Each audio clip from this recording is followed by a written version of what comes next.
What up? What up? What up? What up, everybody? It's your boy Jax Wow and the homeboy PG the Hustle. What's Welcome happening? to the show. Glad you took some time out of your day to come chill with us on this lovely, lovely evening. Hustle.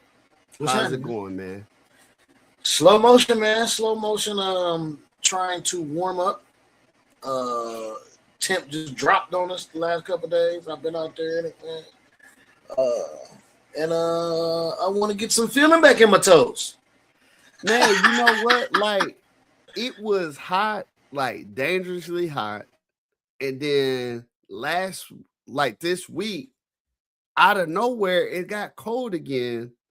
And then we had a random pop-up like tornado situation on like Monday, Tuesday. Like, bro, like Did Al y'all see the Gore told us meteor? about this, man. He Did you told see us the about meteor? global warming, and everybody laughed at Al. And now Facts. look at us.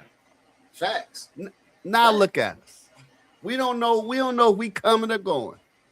It's shifting. It's shifting. What used to be over there is over here now, and it's just wild, bro. Man, we ain't got no ozone layer no more. We got a sunroof. We got a Right. moon roof that we didn't let that mug all the way back. We pulling up to the sea with the roof missing, bro. My top, lay back, lay back, lay back. I like my beat down low, down low. But other than that, how's your week been going? How's business? How's things? Cool, Any man. updates? Cool, man. You already know. You know, we steady rolling. I'm trying to, we waiting, man. We waiting until everything is all the way. I don't want to come all the way out. Yeah. We get close. Yeah, we super We get close to dropping some news. We close. So I don't even want to talk about it no more, because I want it to be of fruition. I don't want. Yeah. Sometimes the atmosphere. A lot of times, the people that be hating be so close to you. You know what I mean? And sometimes you don't want to. You just got to be like, hey, working on something here. Let me just work. And then once we work, we get it on. Hey, and then that, look what I got for you. Yeah. And as my mom would say, we don't count our chickens before the eggs hatch. That's right. You don't. You can't do that. That's fact. Did you see the meteor though? I did see the meteor. What Y'all happened? didn't know we got hit with a meteor yesterday? No. Where at? Here in Ohio. For real? Everybody good? No, we cool. It said it didn't even touch, but we heard a boom. It was like a sonic boom. Like I guess when it entered the atmosphere, that was the sound we heard. My wife was sitting there and she was like, "What is that? Thunder?" And I'm like, "I don't know," because I just came home for work for a little bit for like a hot second, just to come and grab something and dip out. And I was in the back, she was up front, and I'm like, I don't know, I ain't here. You know me, I'm doing other stuff, right. Paying attention to stuff, and I'm like, I don't know, might be. Evidently, that's what it was, though. It was that, and there's video from it. There's video from it. You can see it come down, and like soon as it like enters, you can see it just kind of disintegrate. Wow! But the boom it made, like the noise it made, was ridiculous. They said it was heard from Ohio to Pennsylvania to parts of New York. Dang, that's crazy. So yeah. It didn't hit the big house. I mean the horseshoe. No, it didn't hit the shoe. Dang, it's never gonna hit the shoe. It's never going. It knew not to hit the shoe. It was northeastern Ohio, not southern Ohio.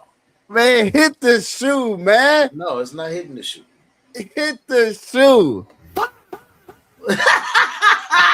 Don't hit the shoe, man. Don't hit the shoe. Don't hit the shoe. But supposedly NASA confirmed it, that it was a meteor. But you know what's funny though? Everybody's talking.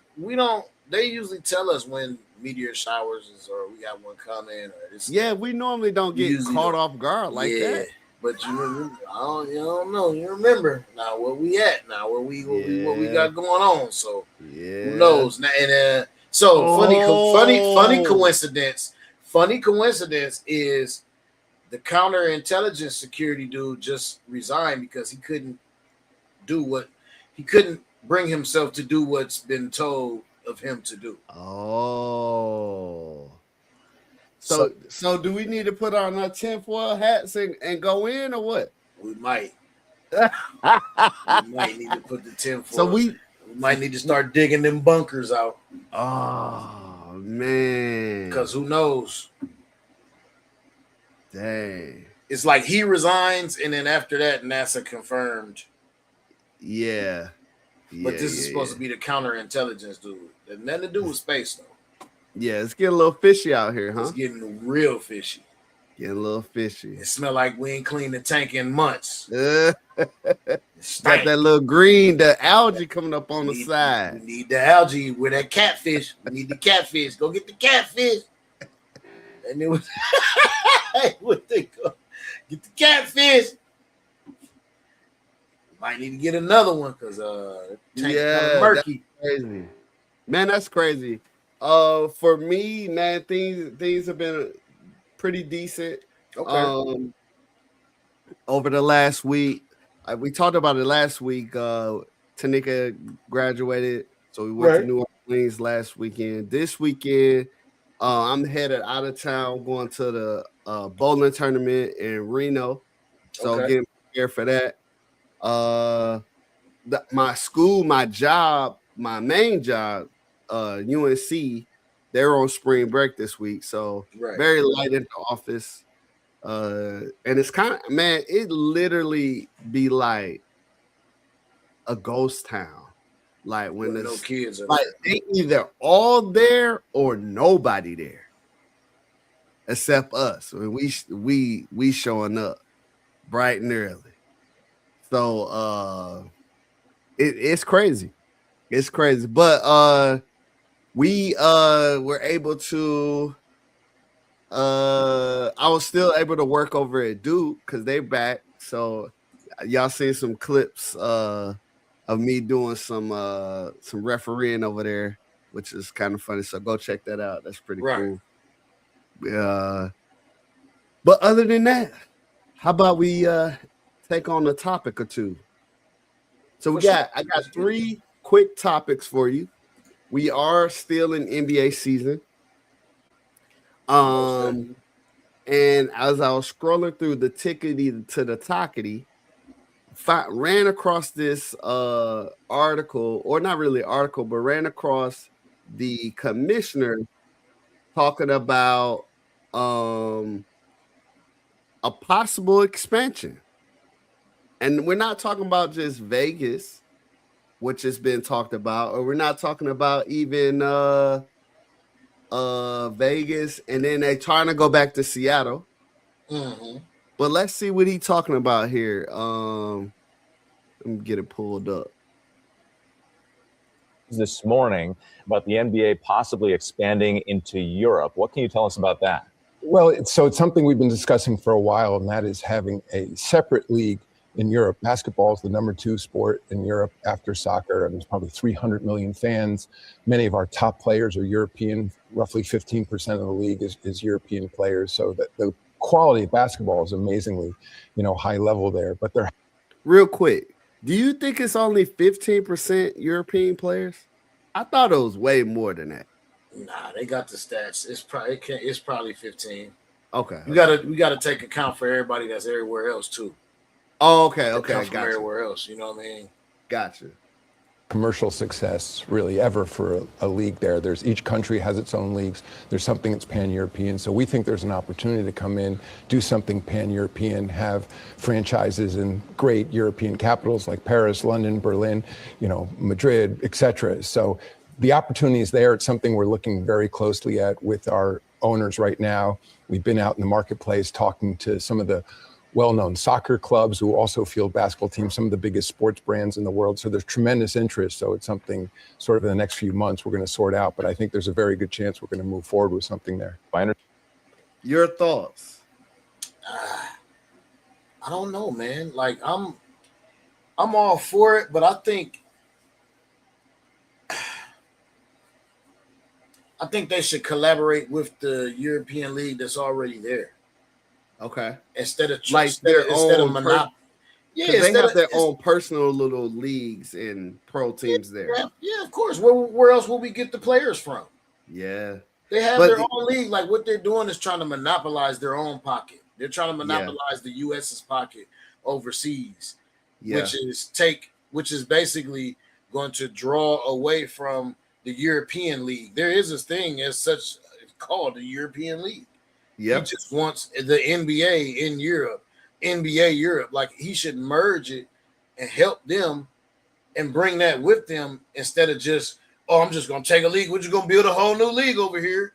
Because that's it's like forget what y'all doing over here. Forget this league y'all have for so many years.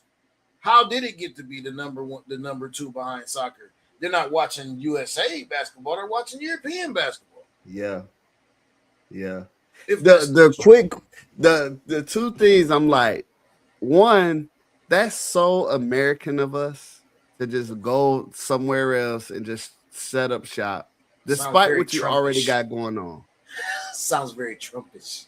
Now that's also cool. Now here's the other kicker that I was thinking about when I was seeing this is, are you now gonna not allow your 15, 16-year-old to play professional ball anymore like we do in the US? Because if you do that, now you could control the narrative. So like your Luka Doncic, your Jokers, your folks who've been playing ball, not really in college, but playing ball since they're like 16, 17 years old against adults, like getting it in.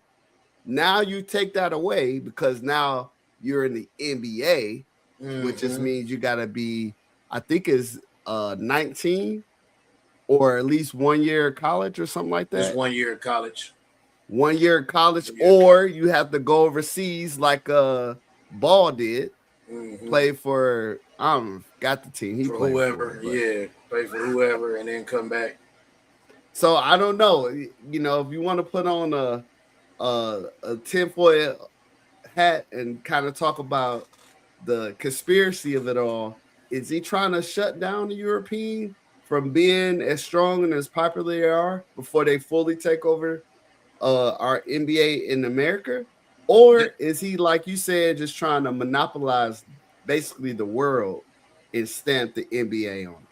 Well, he's just monopolizing another country where he sees dollar signs over there for the NBA. It has nothing to do with European League taking over our league. They're not going to take over our league. They're not going to take over the NBA. That's not going to happen. But they will take over their own country. They can gain their own hype in their own country and bring revenue to their own country if it's done right. But he sees a way to do it and put the money in his pocket.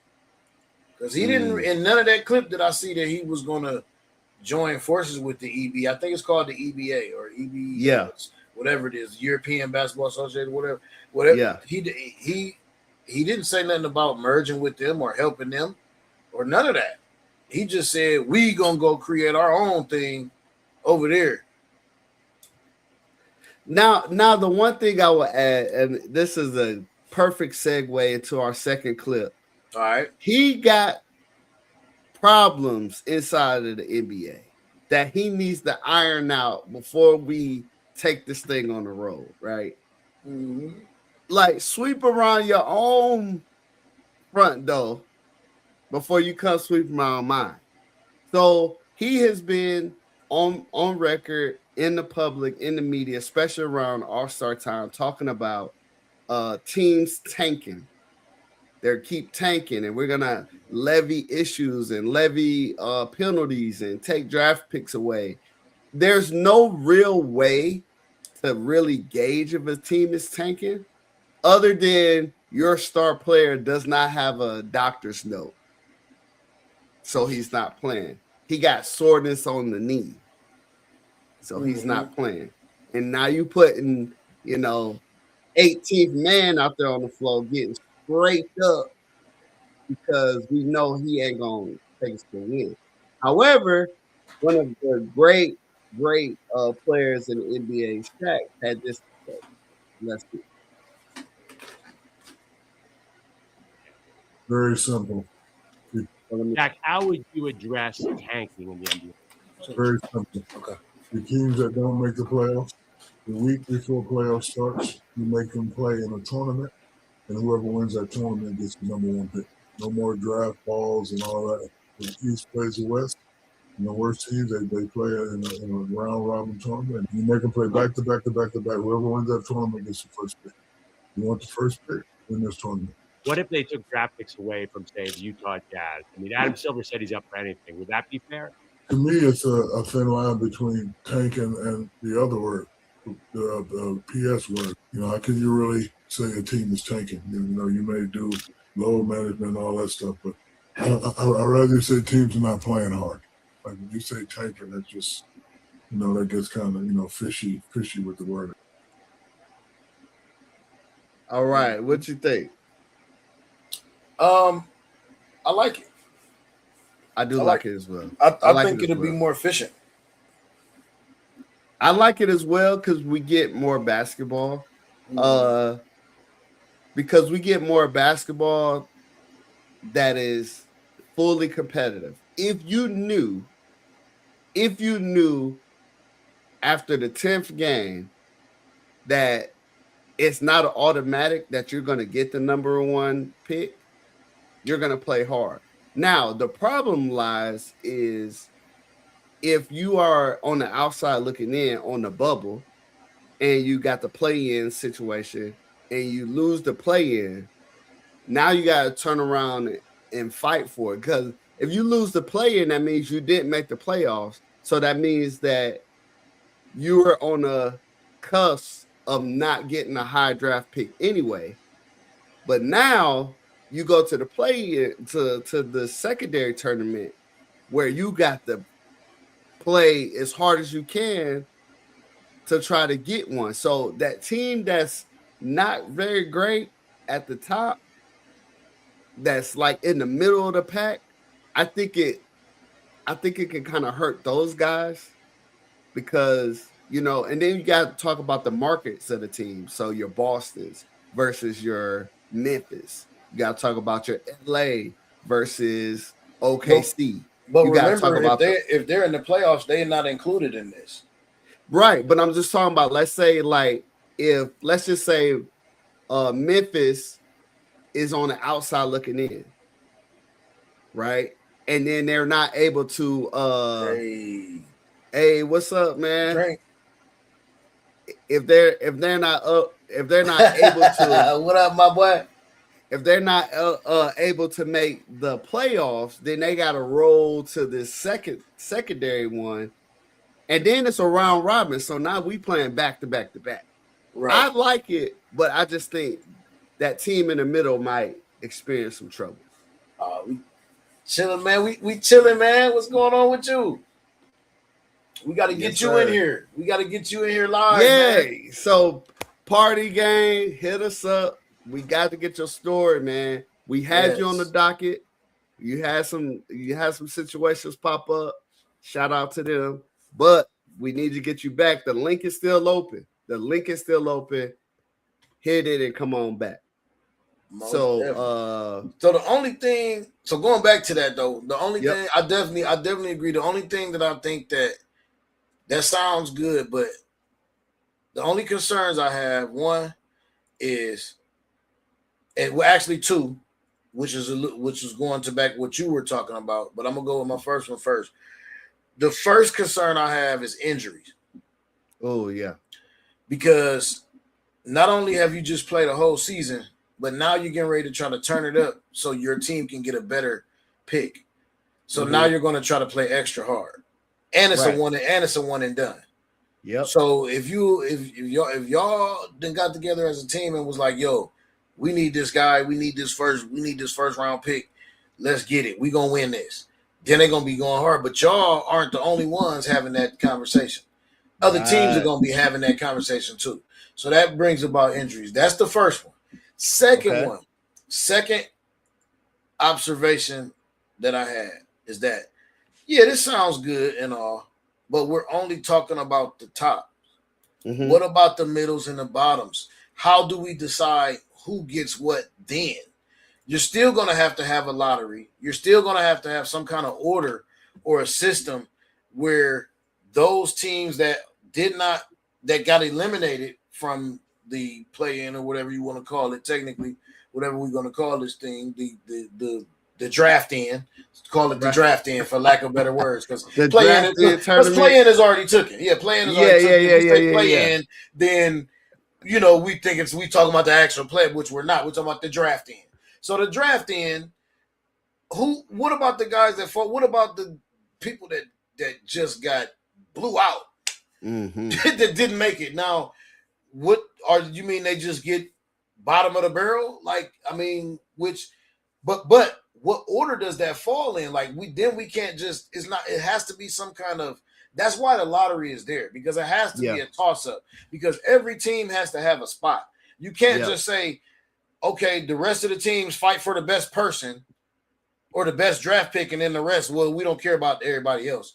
That hasn't even been situated yet. The lower team, that has to be situated by who gets what. I wonder if they'll do it like an AAU tournament where if you win, you're number one. If you played the winner, you'll be number 2, 3, 4, 5, 6, and on. Like, the way you play puts you in that link. I mean, I don't know. Get it, but a tournament most of the time, I get it. So the tournament most of the time, for one, if it's in the NBA, it's going to be double. It's going to be double bright. It's going to be one on East, one on West. It's got to be. Yep.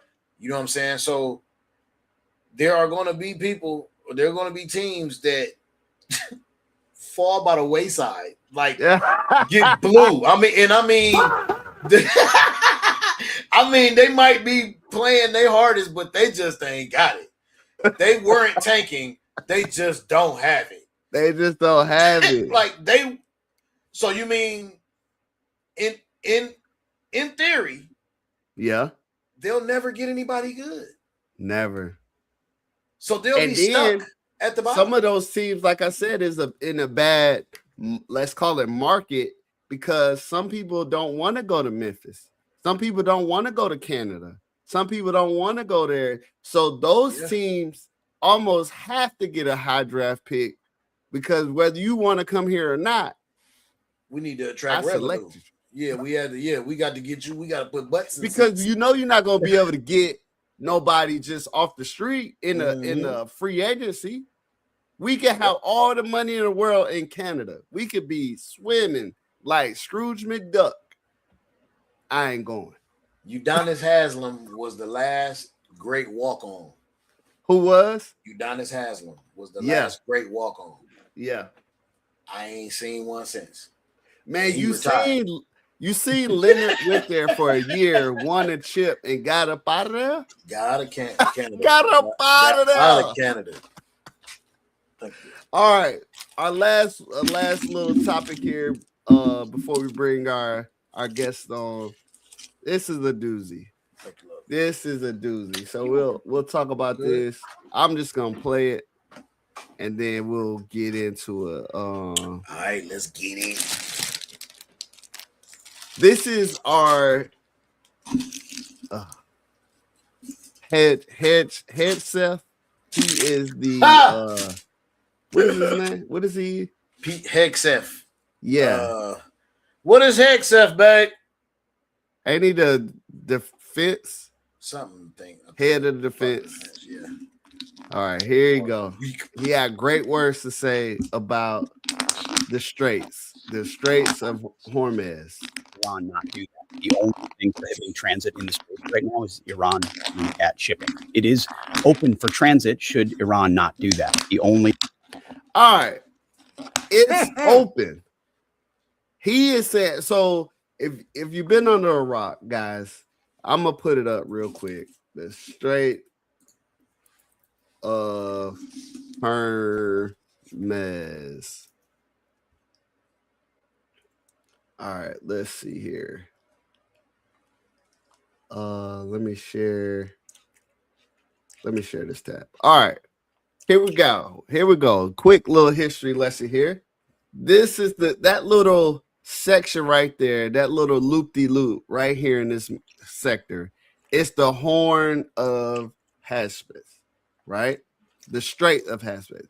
You must get products through the shipping lanes through this area in order to make money, right? You got all these people coming out of there. You know, they got contracts with the US, they got contracts with Europe and other parts of the world, but they gotta get it through this little horn here. And this is what he said about that. Hold on. It is open for transit should Iran not do that. The only thing prohibiting transit in the Straits right now is Iran shooting at shipping. It is open for transit should Iran not do that. Just ridiculous. How we shouldn't say stupid. We shouldn't say that. But really, how dumb can we really be? Incompetent is a smarter word. What is he talking about? Why would he go on the public and say that? Like, really, dude? Like, okay, there's a war going on, there's fighting going on. Our shipping area, which we need in order to ship products in and out of that area, is that little horn, that little hook around, bust that left, right? They're fighting and they're shooting at the shipping containers that are being shipped. They're shooting rockets at it. So, yes, sir, it's not closed. However, sir, if you want to make it there and back alive, you probably don't want to go there right now. So it is closed in theory. Is it not possible? Is it closed? Well, I mean, I get it's open, but it's closed. No, it's closed. It's closed. But this is what the administration does. This is what this administration does, man. I'm like, this is it.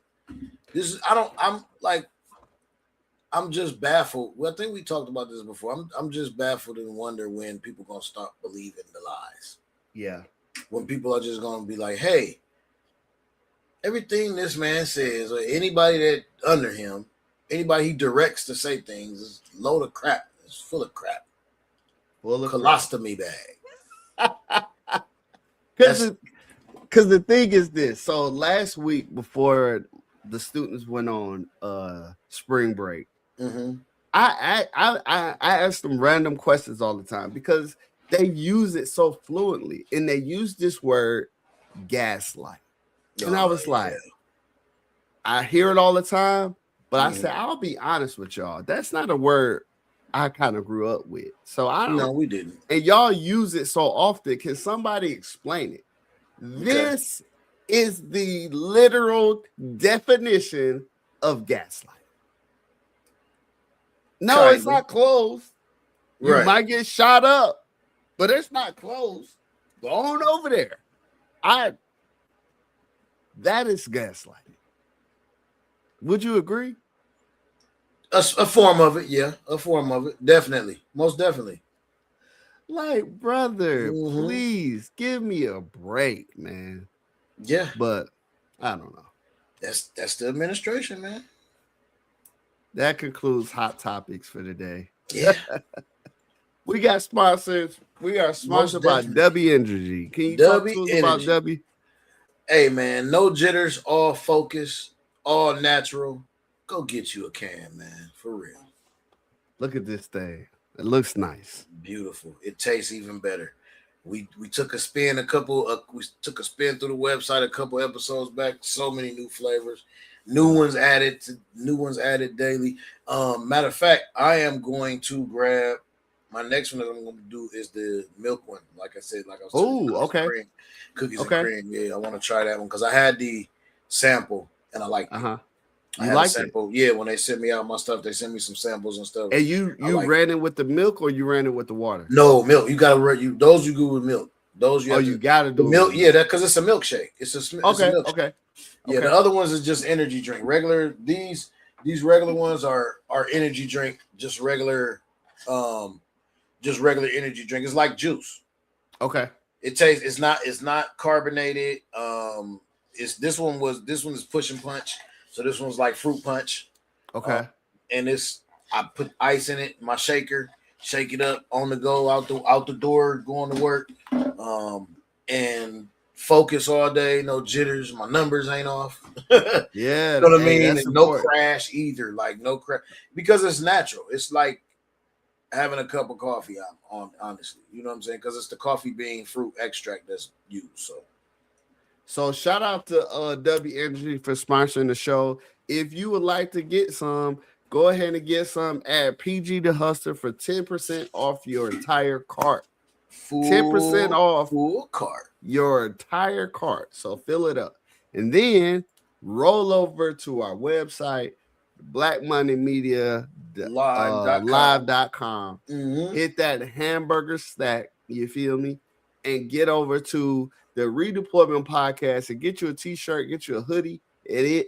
You know that code circle back on us. So I hope you ain't put no hoodies back up. Right. You remember, did y'all ever do that? We used to have summer clothes and winter clothes. I remember that. Put them up in the attic.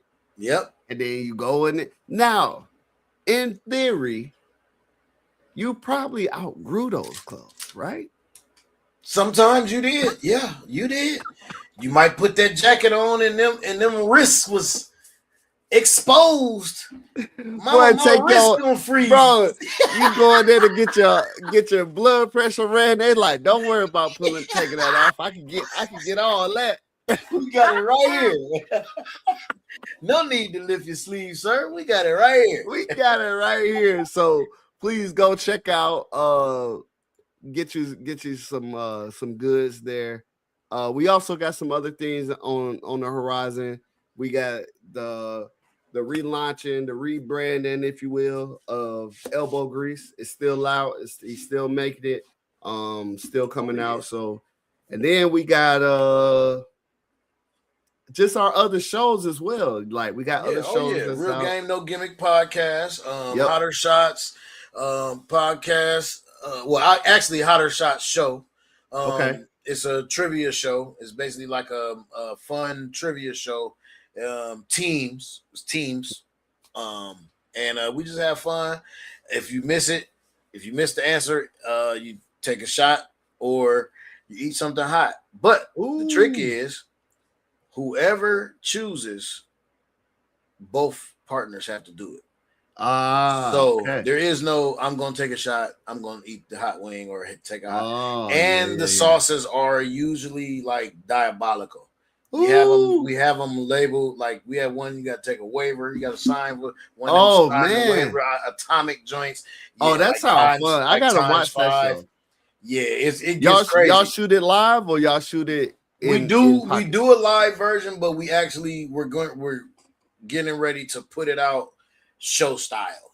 So we got a brand new venue that we're getting ready to shoot. We're actually trying to order. I had a wedding this past week, but I had a wedding to go to. We're trying to film this week, but we're going to probably be filming next week or the week after. So it will be coming soon, like the first official show. We did a test run a couple weeks ago. Actually last month we did a test run and it worked out perfect. Clips of that is up now. Man, it's just fun. It's just fun. Like we just having fun with this, man. We just having fun with making content and making stuff, new things that people want to see. You know what I'm saying? Yeah. Stuff that people like, have fun watching. So have fun playing along with us. You know what I mean? Yes, sir. And if you want to catch me, my show, I got 3,000 questions with your boy Jax. I got just random, just content going crazy. So hit us up, man, and plug in with us. But without any further to do, nothing more to talk about, we got an amazing guest today. She is coming in, born in Detroit, Michigan. She is she's in Columbia, Tennessee. This is my mother. Say hello to Madre. Hey. Welcome. Hey. Welcome to the show. Let's get you some applause. There you go. Okay. So, just tell us a little about yourself. Just introduce yourself and go right on in. First, I know Hot Topics is over, but I was sitting up here in the green room. I'm like tripping, and I gotta respond. Okay. To a couple things. Well, one was you talking about going to where you going to Vegas, Reno? Okay, go back.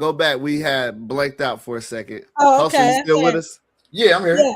All right, go back. So tell us, start over. So I know Hot Topics is over, but I had to address two things. Okay. You said you flying out to Reno, right?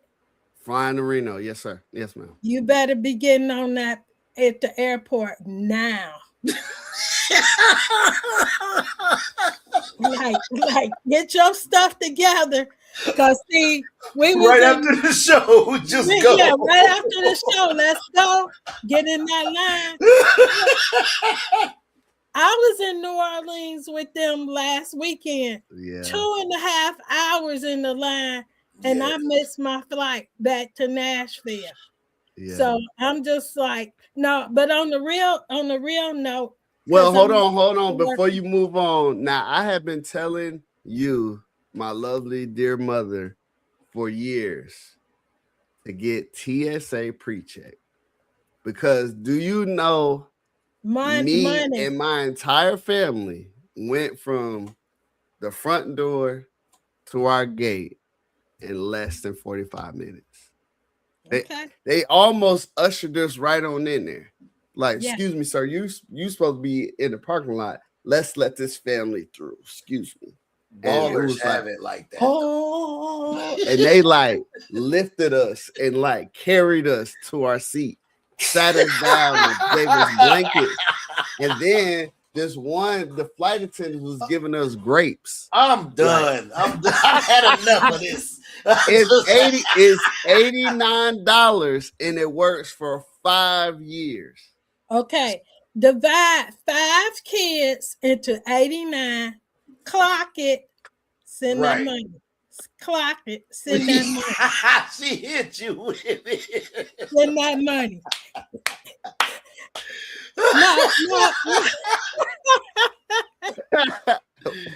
Right. No, but for real, I was gonna go today, but I got caught up with we both retired, and I'll talk about that in a minute. Got caught up with your dad. We was watching TV and watching these news programs, and I had to watch his blood pressure because he be getting hot.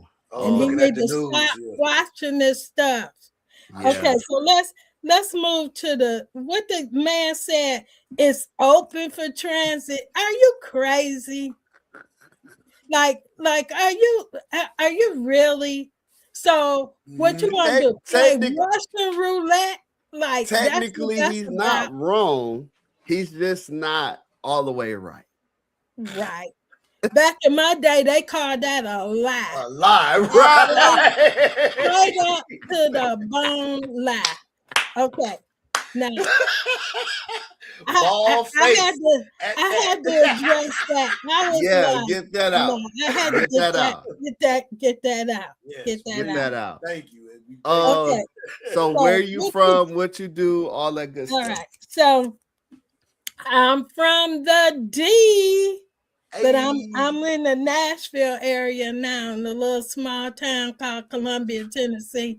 Had to move 5 kids to Tennessee because Detroit wasn't happening for them and their education and all that stuff. So I'm in Tennessee.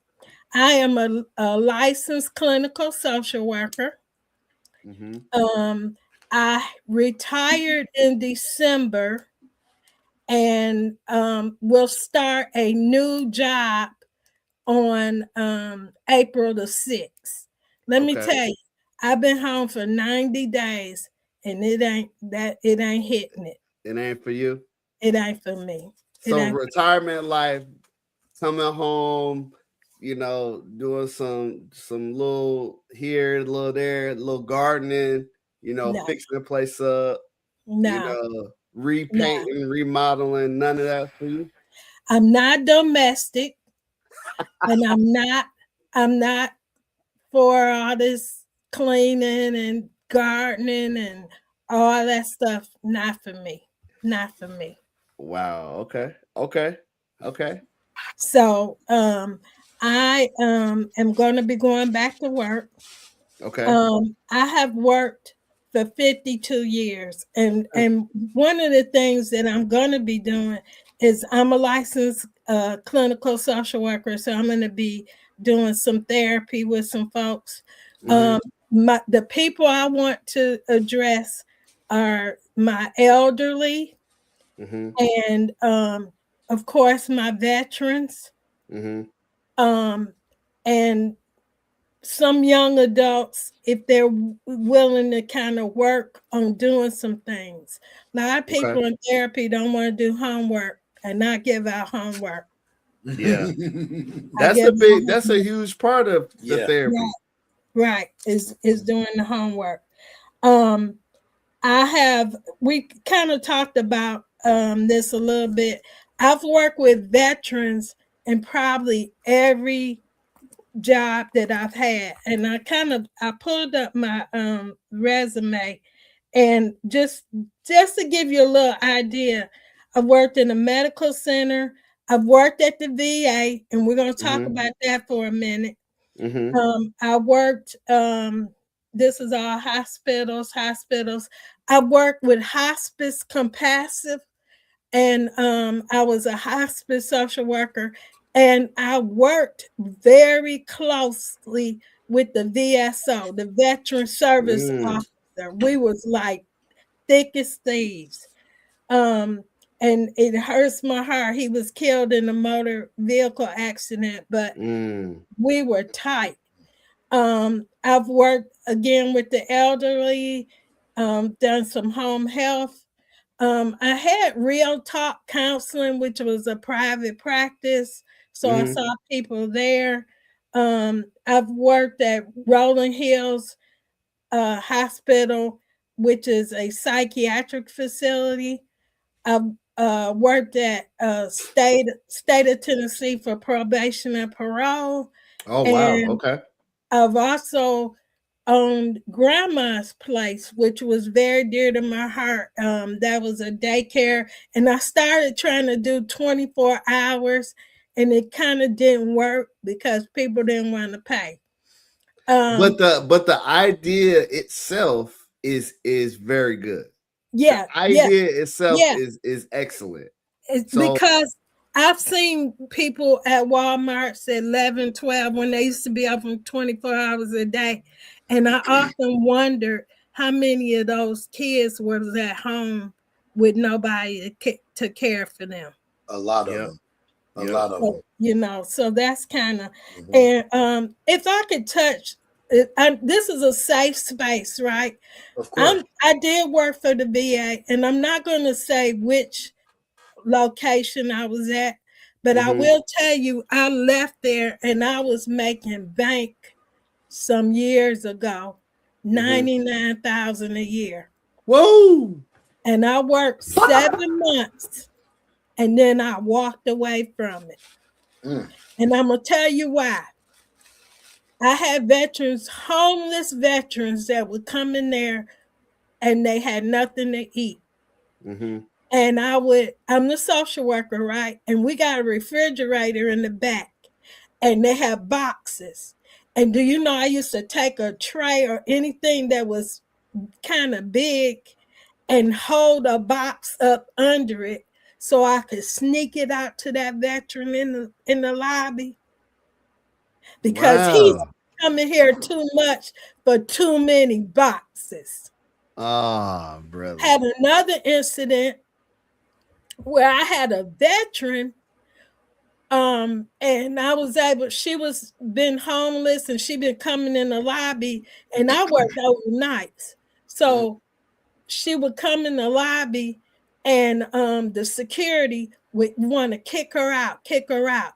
So so many times I would say, look, sit in this corner. Don't bother nobody. And in the morning, I got you a bus ticket. I think she was going to Chicago. I got you a bus ticket going to Chicago. Worked it out. But you gonna have to, they don't want you in this building. So you just have to sit tight. Don't bother nobody. That woman was sitting there, I never will forget it, sitting there with her Bible in hand, just sitting there reading in the corner, waiting for the morning to come so I could get her to get her bus ticket from the shelter. Wow. The Nashville mission. And security threw that woman out. Man. I kept saying, she not bothering. No, she ain't supposed to be on the premises. She ain't supposed to be on the premises. But, and so many things happen. I could talk all night. Yeah. But the main thing that made me say, I'm out, was when a woman came for dialysis and she went to the cafeteria and she stole, a veteran, she stole a biscuit. And they was going to arrest her and take her down to the federal building. A biscuit? A biscuit. A biscuit? Like, wait. So we talk about like just regular biscuit. It wasn't nothing on it, or like a sausage biscuit, sausage, egg, and cheese. Took a plain biscuit. Oh no, that's I went off so bad they could hear me in the ER because that's where I worked at. And some of the staff came and they said, don't worry about it, this and that. I said, you know what? I got to go. Yeah. I was getting good money. Now, had I had my kids at home, maybe I would have tried to work it out. But all my kids is grown and gone. Right. So wasn't nothing holding you there. Wasn't nothing holding me there. You couldn't have that on your conscience knowing you was working. I could not. Like that. And when I came home and I told my husband, I said, I just cannot. He said, leave. You're not happy. You know, God has always taken care of us. So we would be all right. Right. So I had to leave. Veterans they're to my heart, not just because I have family members that are veterans, but these people, I'm not gonna sign up to go and do that military and drive through the straits. You're not gonna sign up to drive through the straits. They just doing it. It's still open, bro. It's open. It's open. No, we just gonna drive. We just gonna bend that corner. We so gonna get the little shit, man. We gonna get up out there. I tip my hat to my veterans. Now, before you go further, we gotta go back. Just a little bit. I want you to take us back to 2002, where you got the word that I was going to the military. Can you tell the folks what that? Boy, he trying to get. Yeah, he caught you off guard because he didn't tell you nothing about that, did he? No, he didn't. No, this is the show because we gotta hear from perspective when you're about to send your kids off to the military. We got these parents out here got to hear this. So you tell us, give us some advice. Okay, so now I'm gonna take them back a little bit. Because see, you put it out there. You know how you in court and the but the Army, they put it out there. Okay, you put it out there. So this young man, third grade, bro. We about to go to third grade. No, we. Oh, you want to? Okay. No. Yeah. Yeah, let's go there. Parents, let's go here. My child was acting up so bad in school, clowning, not getting just clowning. He got everybody laughing, everything. Right, everything funny. They just couldn't handle it. P, that's what you doing? That's what I'm doing. No, I'm helping. Yeah, I'm helping. Yeah. I was working part-time, right? So I said to all the kids, I said, my job is gonna be up at that school.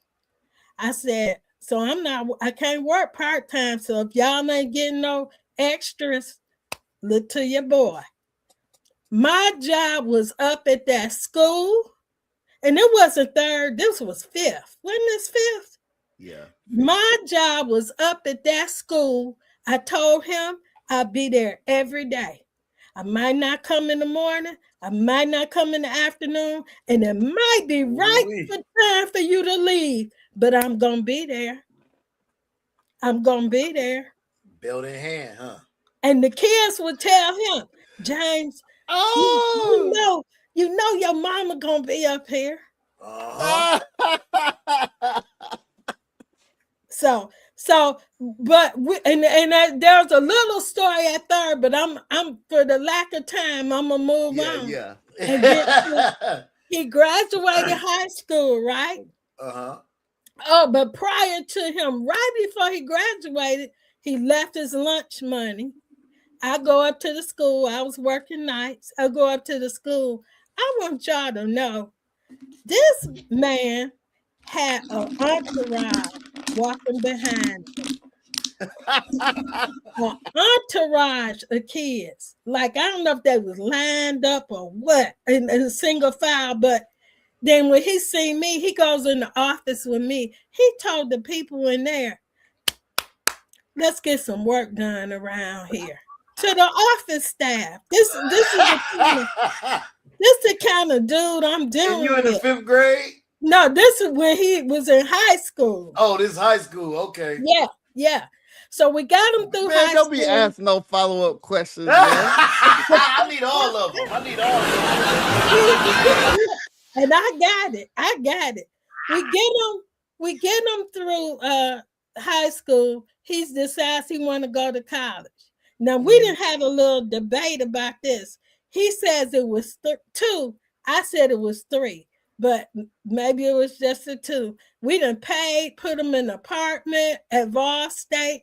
Then that didn't work out. Then we done paid and put him in a house with 3 other dudes, paying the rent and all of that. He just wasn't getting it. I don't know if it was them girls, them hanging out. This boy wore a red suit to one of the proms. So if that tell you anything about him. He thought, it tells me everything. He was the thing. Tells me everything. Uh-huh. His dad said, young man, you got 2 choices. You're going to get a full-time job or you're going to the military like I went to the military. Mm-hmm. He signed up for the Air Force. We took him to Nashville. He signed up and all of that. We got back in that truck and we didn't leave for about 2 hours. Him and his dad, we was crying our eyes out. Oh, man. In the truck. Lord, what have we done? See, the thing is, parents, sometimes your kids will call your bluff. Because I really know the play probably was to go get you a full-time job. Right. But then, as she said, if you leave it out there, Your Honor, he brought it up. So I was like, I hit the recruiter up because I had been talking to him. And I think around the same time, and I told this story, but around the same time where Pops was having that conversation with me, I had ran the phone bill up at the house I was staying, talking to a girl who had went to jail. It was about $800. Yes, I remember that. I done stopped paying for the little whip I had that my mom then swiped on her credit card, so I done ran that up. So I was like, look, man, if one more bad thing happened to me, I'm just going to do what like Pop said and go to the military. And sure enough, if the girl didn't go to the penitentiary, I said, well, that's all you that's needed. One more bad thing. I'm out. So I ended up calling home and it's like, hey, I because we had the conversation, but I called home and I was like, I need to come back home, but wait. I got a date. I'll leave on this date. I need y'all to drop me off. I need to put my stuff. I just don't want to pay no more rent over here if I know I'm leaving. I still have my job at Vanderbilt. So I worked up there until it was time for me to leave. I just need to lay my head down. I ain't gonna be before you long. You know what I'm talking about? You know, so it was cool. They let me come back, but that moment was real, man, where, you know, as soon as you raise that hand, you gone. Yeah, exactly. Yeah. And it was almost like as soon as you raised your hand, it felt like we immediately got on the bus. All right, you said it. Mine was kind of quick too. On the bus. Boy, and I was tore up. I'm telling you, and your dad will kill me, but about a couple of months ago, we was sitting, you know, today we was looking at pictures. A couple of months ago, we was looking at pictures with your hand up. And he was like, I can't talk about it. All right. So fast forward, right? This is funny to me, but it ain't funny to her. So fast forward, we in the Air Force. We go to my first or second deployment. Now, it was a huge thing in the Air Force to when you go out on a mission or teams go out, they give the pilots a flag and they fly it over the whatever mission they was on. You get it back, you get a certificate. This flag flew over X, Y, and Z in this mission, yada, yada, yada. So I was like, man, this is a cool little idea. So I packed that mug up and sent it to my mom's. Now, I ain't even called her beforehand. Man, she opened that flag and she don't cuss no more. But when I called, she wouldn't even talk to me. My pop said, hey, man, I don't know. Why would you send the flag? I said, right. Oh, no, it's the thing what was to you do. thinking? No, son, no. That's not something you said. No, but I'm on the phone. So, yeah. So I still don't mess with that. I still, like, I honor the flag and all of that. But I just, that was like, why would you do that? Yeah, I know what you. So if you're in the military, he didn't know. He didn't know. If you're in the military and you think that's a good idea, let's tell you right now that is not a good idea. That is not a good idea. It's only one time that happens, and we won't do it in person where you can explain it. Right. Because you know when we in Iraq and all that, we can't call every day. So, but yeah, so okay, so went through the military. You got all your master's degrees and all those degrees, and then you got a doctorate. Can you talk us through the doctorate process and why you decided to go that far? So in counseling, you have to meet people where they're at. So a lot of people don't have, they're not Christians, or they don't believe in the Lord or whatever. But then you have the other people who do. They believe in the Lord, or they feel like God has failed them in some type of way. And so I always felt I need to know more. You know, I would consider myself a Christian. I've always been to church and you know, but I needed to know the Lord a little more. But I thought, okay, because my doctorate degree is in Christian counseling. So 2 years of going through the Bible. And that's good. How do you relate crisis situation with God? How did God let this happen to me? Or why would God let this happen to me? And having to learn how to counsel people who have that question. Or if you have somebody to come in and they want to pray. Okay. How do you pray? Also in my job and working in the hospital, on the weekends, I was the only hospice person. The palliative care people weren't there. No other social workers was there. I was that weekend person. And so a lot of times I had to go up to critical care, and you go in, you got a room full of people needing to pray for their loved ones. How do you pray? How do you pray?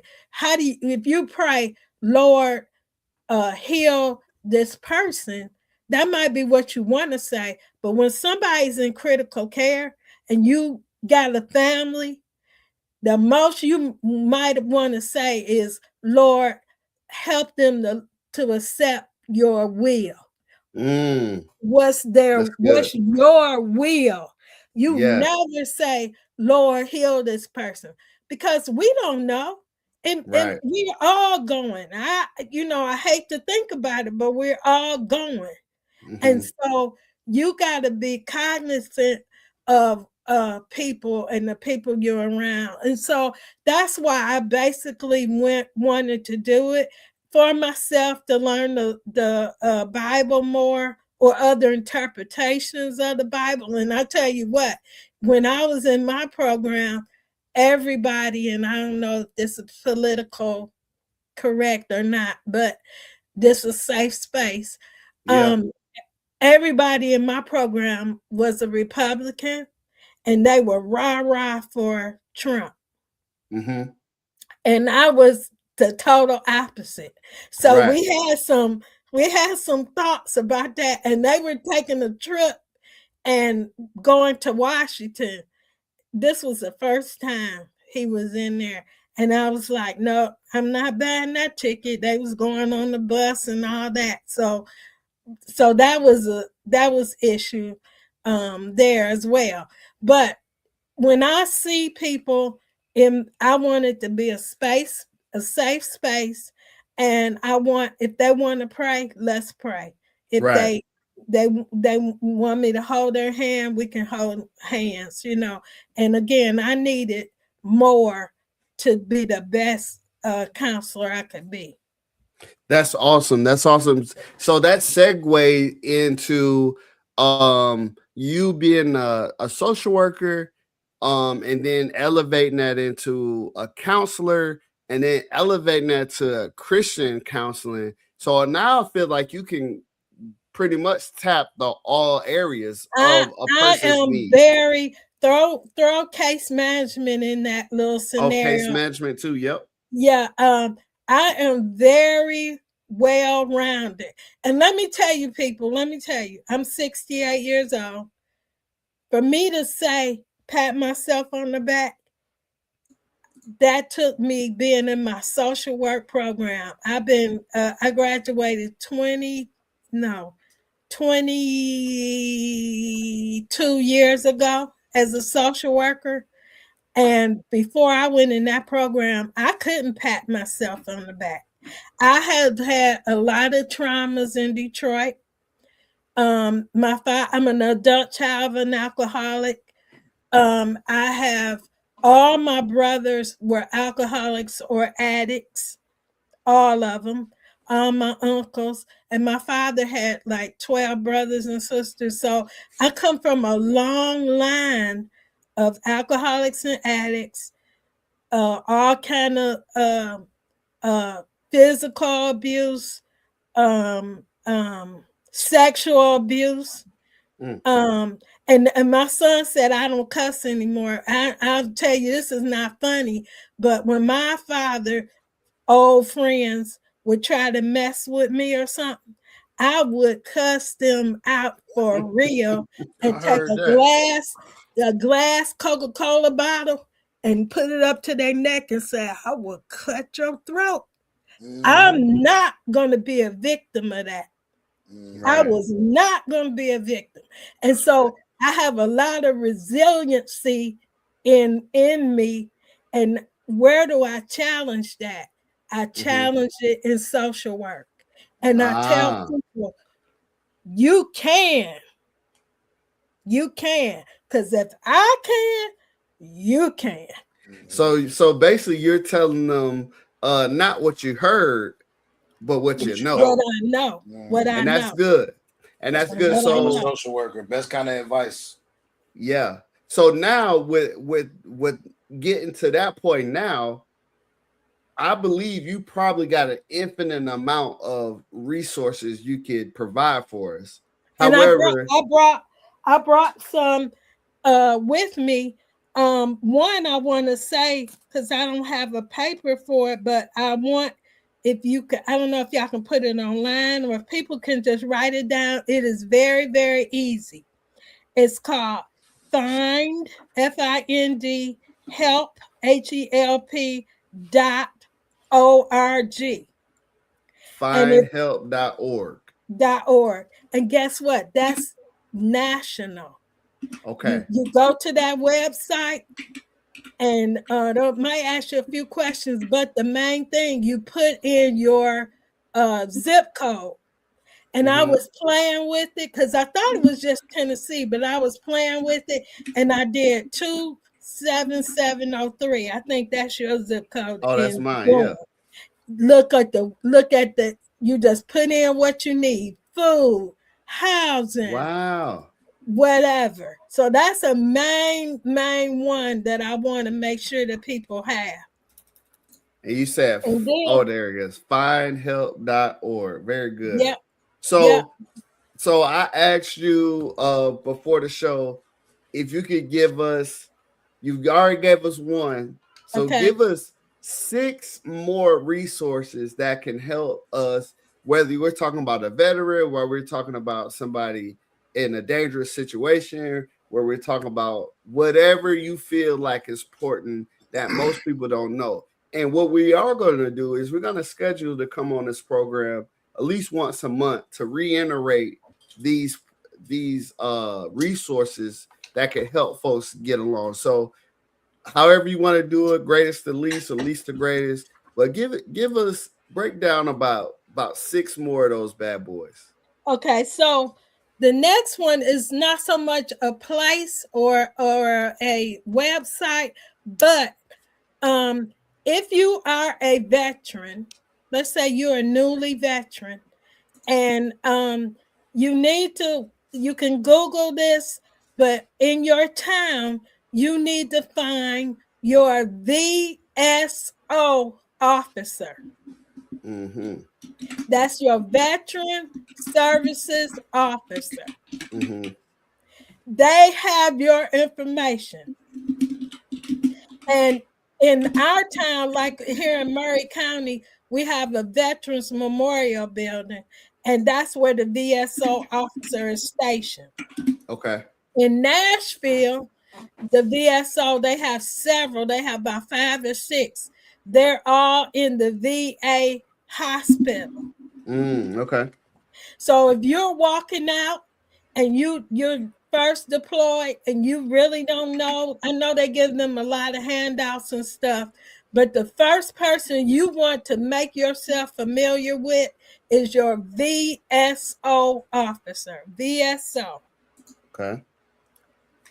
And you're right. You're 100% right. When we're leaving the military, man, listen, we get stacks and stacks of paper, and it's basically like information through a fire hose. It's so much to take in, we can't even get it all. And then depending on how you're leaving the military, some of that stuff goes by the wayside because it's like, forget this, I'm out. Yeah. Until you need it. So even if they feel like this, forget this, I'm out, I don't want to know nothing else. If they don't know nothing else, they don't care about nothing else, find your VSO, because your VSO has equipment, durable medical equipment, like if you need a wheelchair, a walker, whatever, your VSO. Your VSO can help with if you need more time, or like your disability. Let's say you got 75% disability and you want that other 25%. Start with your VSO.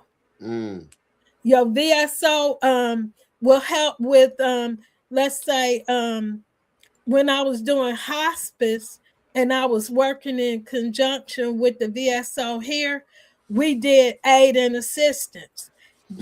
I don't know if y'all familiar with that term, but aid and assistance, if you have a percentage, you can get somebody in the home. You fill out the aid and assistance paperwork, and then I get so excited about resources, man. I see you about to explode over there. Calm down. Calm down. Take a breath. But you know, in hospice, I've had where I went in the home. I'm the hospice social worker, and the patient was a veteran. So the VSO, I would hook him up with the VSO, and they would get him aid and assistance or help navigate. Seeing with the veteran system, which I had to learn, the VA, the veterans is a whole system by itself.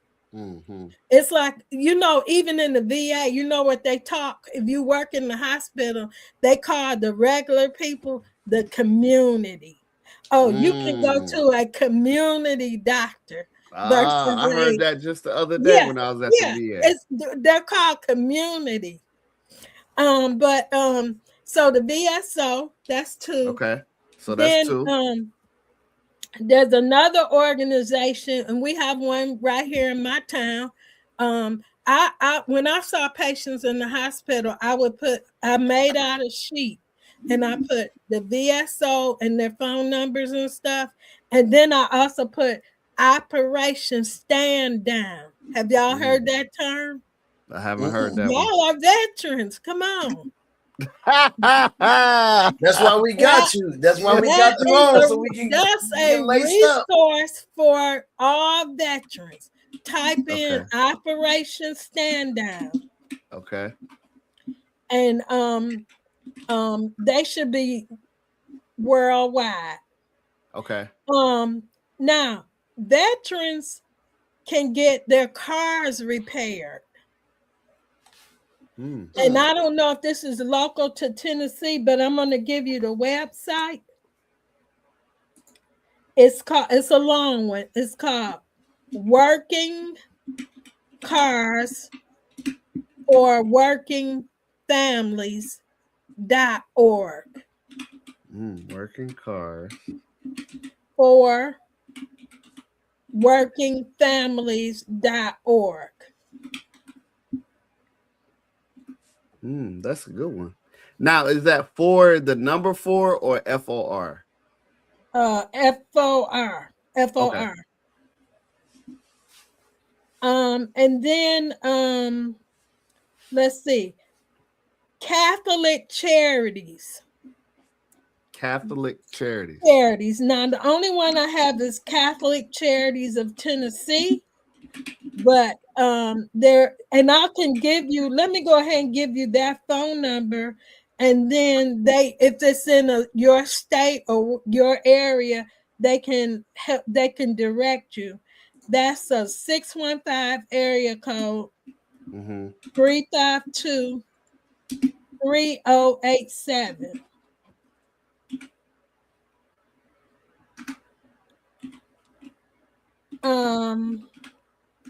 Now I'm gonna go back to my. This is good. I have tons. I'm just trying to. Here's a good one. Okay, veterans can get home loans and housing assistance grants. Okay. And this is a very long website, so y'all just kind of work with me. It's HTTPS semicolon, and then the 2 //. Then you got www.va.gov/housing,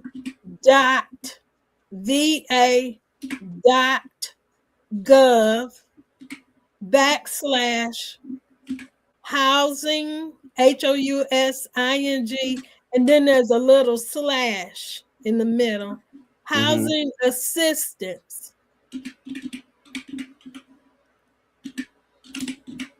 And then it says it's the number sign. And it says how, HOW, a little sign, a little slash, do, and then another slash, I, and then another slash, get, and then another slash, help. Okay. So, but it's va.gov if you want to try just looking on that. They have all kind of different loan types. Then here's a big one that can I get VA financial counseling to help avoid foreclosure? If you're a veteran or a surviving spouse of a veteran, will provide counseling even if your loan isn't a VA direct or a VA backed loan. Okay. And I have that website, which is HTTPS, and then the backslash, semicolon, 2 backslashes, www.va.gov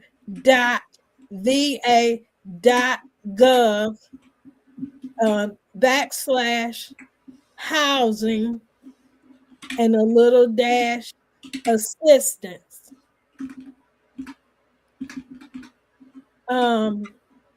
There's also the U.S. Department of Housing and Urban Development, and I have a phone number for that. Okay. That's 888-995-4673. And they provide foreclosure counseling 24/7. Okay. Give us that number one more time. Sure. 888 Okay. 995-4673. That's good. That's good. Let's see. Let's go two more. Two more, man. Y'all have no idea. That's what I'm saying. We gonna have once a month. We'll have you on, and you could just keep going with these. Because I assume there may be questions. This goes in the library of Facebook. This also goes into our Spotify. So if somebody's listening later and they have questions, we'll be able to bring you on again. And if they have questions, we'll send them your way. That way, when you come back, you can answer them. Yeah. And I wanna say this, and I should have said this at first. If any of these resources, I really need your help. If any of these resources are not working, I need to know. Yeah. Because one of the things I said as I retired, I really have thousands of resources, and it was going to take months, years to make sure all of them are correct. Because one thing I really hated doing is giving resources and somebody call and it don't be correct. That messes with me. Sometimes you can't help it either because because they move or shut down. And then with the government shutdown, some of those sometimes it gets cut because they under that same umbrella, and then sometimes those programs get sunset. So, but I'm writing these down as well, and I'll go and do a courtesy check on top of us trying to see about some funding, if you know what I mean. You can, just do it. Yeah. Now, my next one, this is very important, and I probably should have started this one first. Veterans Crisis Line. I want to make sure that they have crisis information. The new crisis number is 988 and press 1. You just dial the 988, press 1, and you will talk to a person. I will say that. Wait, 988 on our regular cell phone? Oh yes, that is. You dial. For a regular emergency is 911. Oh, But for a veteran, it's 988. Wow. Now that might be the I didn't know that was a thing. To tell you the 100% for a while. You knew about that? Yeah. About the crisis line? What? Yeah. Now, what I want to say about the crisis line, I take a lot of pride in one of my jobs when I was in the emergency room at the VA was to take crisis calls. And I'm telling you, you have to love this work to do that. Because you could be faced with a veteran, and I've had on many occasions where they say, I'm going to do it. I'm going to do it. And I say, you tell them your name, you try to get as much information from them as you can, and you get them to talk to you. If you talk to somebody about suicide, it will not make them commit suicide. That's one understanding. You have to talk to them and you have to get the information. And if they have a plan, so what we had to do was get somebody else while you're talking to them. And if you can I'm looking in the VA system and finding their address if they don't give it to me, and trying to get somebody there while you got them on the phone. Oh, okay.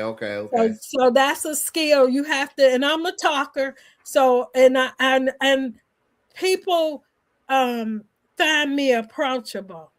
Right. And so I'm able to keep them on the phone. And I remember one night, before I went home, they brought in a guy. They went and got him, brought him in, and I introduced myself. He was so mad at me.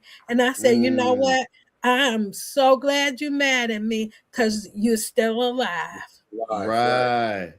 Oh, because you was able to get his address and get somebody there. Yeah. Oh, that's cool. Okay. Saved his life. Wow. So you can start a live chat if they go to veteranCrisisLine.net. That's VETERANS crisis line, and that's all together .net. You can talk to a person. Okay. If they want to chat. And then the crisis line is open, 24 hours a day, 7 days a week. This is good. Give us one more. Give us your home run hitter right now. Oh no. Home run hitter. Okay, then I'm gonna go. Can I do like 3 and 1? 3 and 1. Okay, 3 and 1 real quick. The area on aging and disability. I'm big on the elderly because I'm an elderly now. AAAD. I know it's in Tennessee. I'm not sure if it's in all over, but try to research that out. AAAD. And then I want to talk real quick about power of attorneys. If you are a veteran, you can go to any VA hospital, walk in, and tell them you want to do a power of attorney. That the VA likes for veterans to have use their power of attorney paperwork, but you can also get a power of attorney. You can go online and do a power of attorney.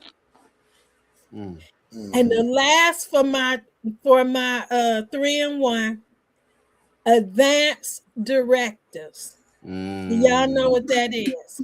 Yes, I do. Okay. I don't have mine yet. And shame on you. Shame on you. Because I'm gonna say this and I'm gonna get out of here. Do your wife know your wishes? Does your mother know your wishes? Who knows your wishes? Nobody if you don't put them down. If you don't put them down, they don't know your wishes. They don't know your wishes. I've been in the CCU so many times. I've been to people when they're doing CPR and then somebody runs in, Daddy didn't want CPR. My own story, and these papers are so important. I had to rush to Michigan. My mother was dying, and they said she wouldn't make it through the night. I had been to Detroit so many times. We did the advance directive. She did not want to be CPR. She didn't want it. And she had her wishes, and her doctor knew it. When she was going out, taking that last breath, this girl went hysterical.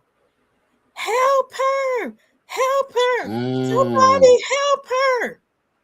And they didn't. They just tried to calm me down. And I knew she had advanced directive. Oh, wow. Wow. That's good. I went with her to get it done. Yeah. Dang. And when the time came, it still don't. Yeah. Still don't. Yeah. But that's much better than not having it at all, and then not everybody's confused. Right. And everybody, so. Right. And it's important because I've had one of my children, I won't name them, but I had a child who said, if they don't do CPR, they're gonna have trouble. Well, in our paperwork, and I've talked to you, James, if I'm not gonna be good, what you bringing me back for? Yeah. And I know I had a 3-1, 4-1, and I promise. if you have children out there, if you have what? Children. Okay. And something happened to you. Who's taking care of your children? Yeah. That part. Yeah. Because if you don't make a decision, they're going in the state. Yeah. Lord. Yeah, so I know this is heavy. This stuff is heavy. And when I get, this is the heavier stuff, but I had to throw it in. I have so much in me. When I retired, I said, what am I going to do with all this stuff in me? Well, we got a spot for you once a month. You come, you pull up. We're going to do something with it. We got to do something with it. We're going to get as much information out of you as we can. But before we give you the full floor and you still got the juices flowing, we're going to hit this randomizer and you're going to answer number 2909 out of this. You hit it already? Yep, 2909. Already. 2909. Okay. And it says, hold on, let me get it. 29. This could be heavy, it could be light. I hope it's light because you hit us with some heavy. I hope it is light. All right, this is light. Do you shout out answers at the TV when watching quiz shows? Oh boy, listen. You already know the answer to that. You already know. Why did you do that? You know that wasn't right. Or on the Wheel of Fortune. C, I told you. 2950. So shout out to you for that question. That's 2909. Do you shout out the answers? Yes. Leave it in the comments. Leave your favorite number as well. But Mom, we really, really, really appreciate you coming out. We thank you for taking the call, taking it last minute. I hit you up literally this morning. We just started our second season. Our first season was directed mostly towards straight veterans, but when we went and looked, we found more avenues by talking to people outside of the veteran network that actually helps the veteran network, or that just have questions. So we really appreciate you taking the call and I our second season. so much. So what we're gonna do right now, we're gonna give you the floor, and you can plug in. You got we got 30 seconds now. Oh Lord, I can't do nothing in no 30 seconds. Okay, we'll give you 1 minute. 1 minute now. Two. What am I saying? Oh, they ready to play the game. All right. You got 1 minute, and you just plug in yourself, plug in where they can find you. Okay. Any last rounds you want, save rounds you want to get off, and then we're gonna get up out of here. Okay. So floor is yours, Debra Elaine Jacks. You forgot the doctor. Dr. Debra. Don't ever forget the doctor.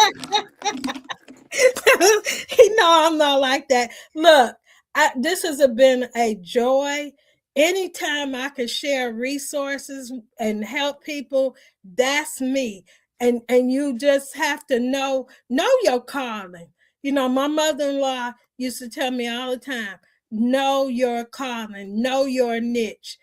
And I found mine. Mine is giving a resource to people, sharing information, just help somebody if you can, because you never know.